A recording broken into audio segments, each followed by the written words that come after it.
G'day, I'm Joel. How you doing? I'm Ryan and we're from Airbourne. And you're rocking out to May the Rock Be With You, so may the rock be with you. Keep on rocking. Cheers. Joel.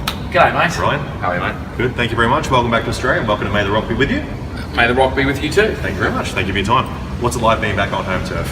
That's great. Doing a bit of cricket, VBs, barbecues. Yeah, it's all just Aussie to the max. Yeah. Amazing. Some of that. You know, some of that's it's what you miss when you're overseas. You know, 6 months away and things like I tell you what, when you get a meat pie, we can get them overseas, but they're not the same. But we did find a guy that imports them, and we got those Arnott's chocolate mint slices as well. So they were pretty good. Chocolate teddy bear biscuits.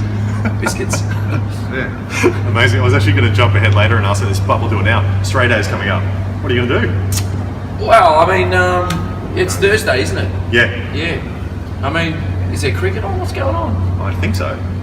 Yeah, I mean, if not, there'd be backyard cricket. I know a couple of mates of ours in Melbourne. I think we're planning on doing some sort of thing. Cool. So, Barbecue. Yeah, barbecue. So I reckon probably just take the war chest. It's Esky. Yep. And go over there.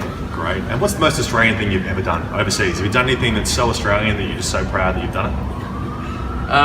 Let's see.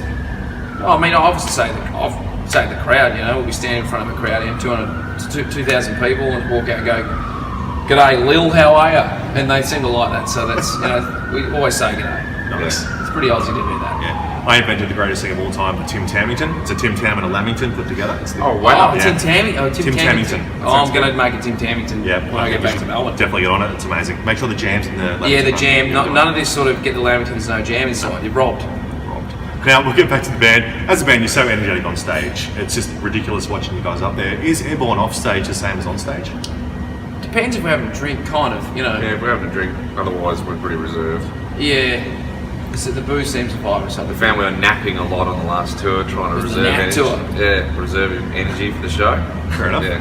So what's an off stage ritual that you have? Something that no one would expect. You have a cup of tea and a crumpet, or do you? No, it's just a cold beer. Like, I mean, you'd expect that, but like I don't really have rituals. I'm not a ritualistic person. I do listen to a song before every show, though. Guitar band, Stevie Ray. Nice. Well, Australian legend. Yep. Now, Breakin Outta Hell, it's been out for a few months now. How's the cycle been so far?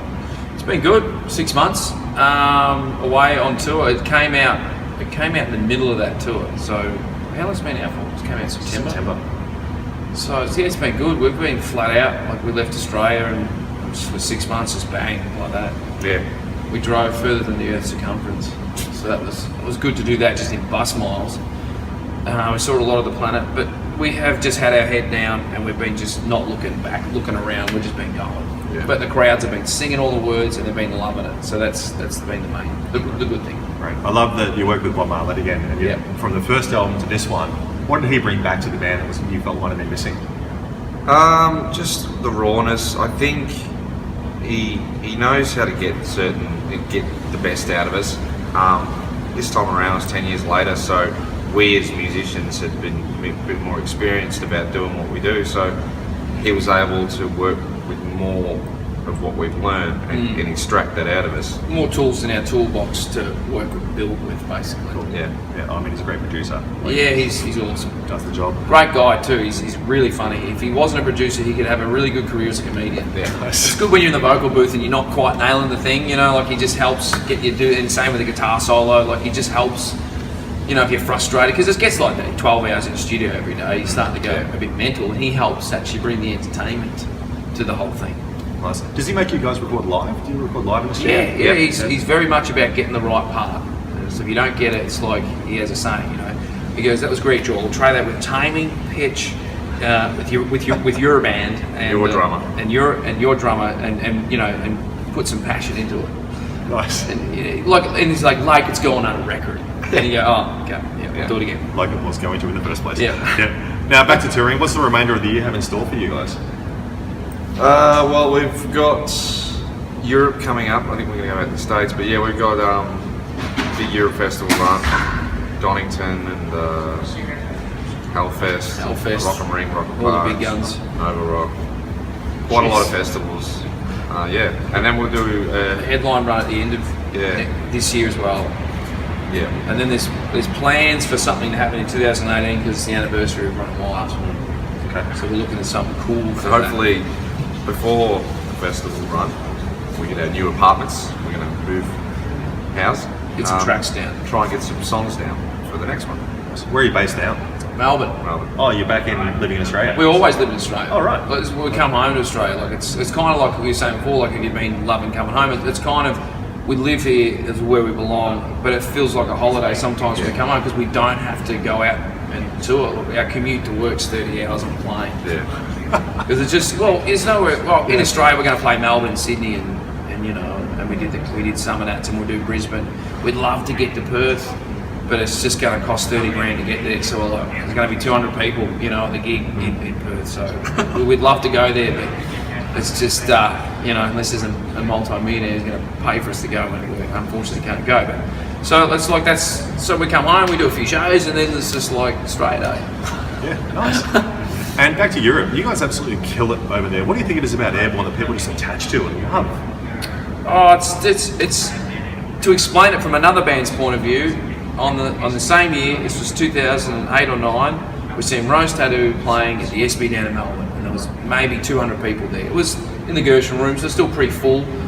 But then on the same year, we go overseas, and there was 5,000 Germans in a tent at Wacken, all screaming, singing the words. Angry's got the mic out, you know, they're singing "We Can't Be Beaten," and to watch that and be standing in the crowd, you know, and watch that, you sort of feel proud as an Australian and go, look at this, you know, Rose Tattoo, 5,000 people, you know, that doesn't happen in Australia. It might have in the 80s, I guess, but I guess it's something over there that we do as Australians that they love. It's like you said, the Tim Tam Lamington thing. You can't get Tim Tams over there, or Lamingtons, but you know, it's if you put the Tim Tamington, what do you call it? Tim Tamington. Tim Tamington. Yeah. So it's just something we make as Australians. It's the way we deliver rock and roll. It's the way we play it. It's what we bring, which is a good time. You know, Australians are like that. We're just all about a few beers. You know, it's all laugh. It's all good times. Over there, it's different. You know, they have long, cold winters. You know, they're different kind of, and they need that.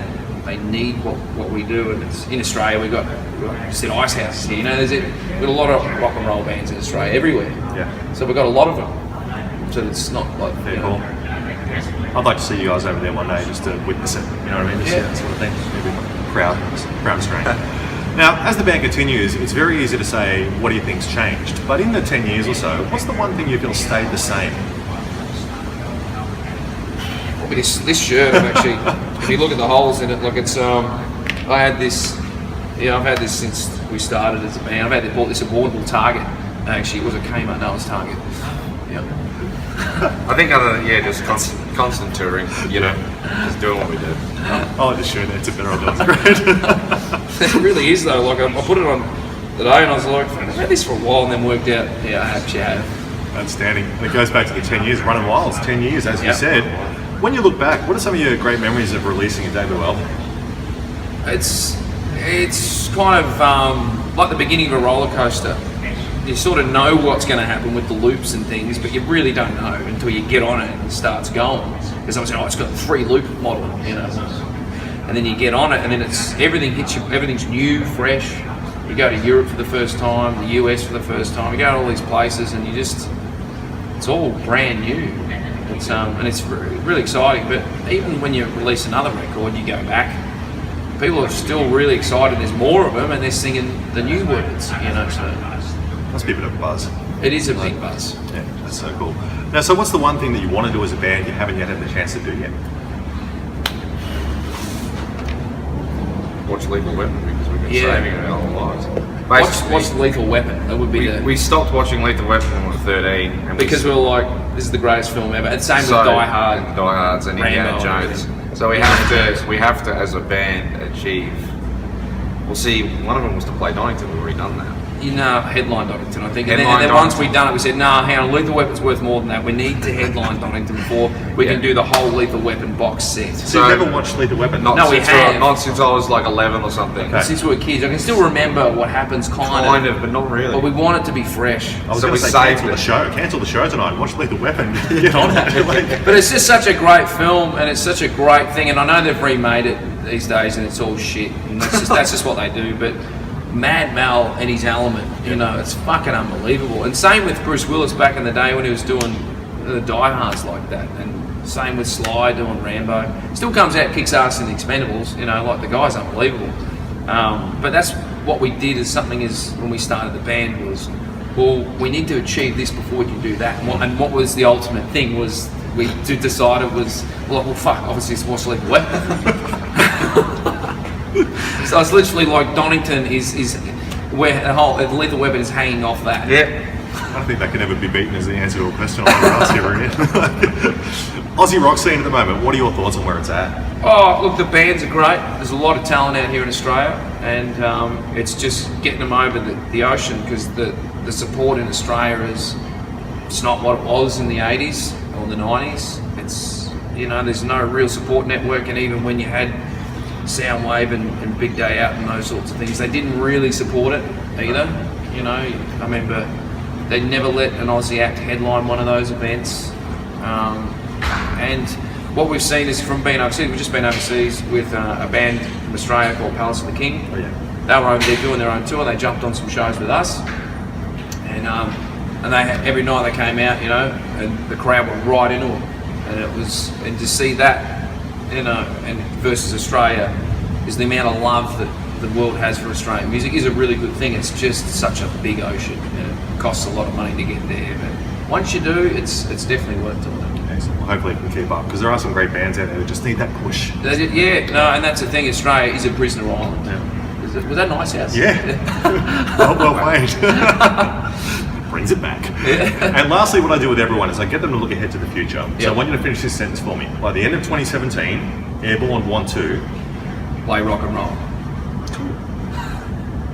you don't have to answer that. That's good.